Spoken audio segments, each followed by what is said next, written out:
ஏற்கனவே வங்கக்கடல்ல காற்றழுத்த தாழ்வு பகுதி உருவாச்சு தென்கிழக்கு வங்கக்கடல் பகுதியில. அதற்கு பிறகு அது ஆழ்ந்த காற்றழுத்த தாழ்வு பகுதியாக மாறி காற்றழுத்த தாழ்வு மண்டலமாக மாறியது. அதற்கு பிறகு ஆழ்ந்த காற்றழுத்த தாழ்வு மண்டலமாக இன்றைக்கு உருமாறுச்சு.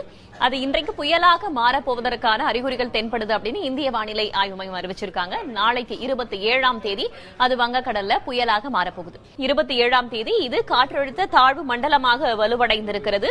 அதோடைய பாதை எப்படி இருக்கு அப்படின்றத வானிலை ஆய்வு மையம் அதிகாரப்பூர்வமாக புயலின் பாதை அப்படின்னு சொல்லிட்டு இதை வெளியிட்டிருக்காங்க. அதுதான் பாக்குறோம். ஒவ்வொரு இடத்திலையும் அதோடைய தீவிரத்தன்மை அப்படின்றது மாறிக்கிட்டே இருக்கு.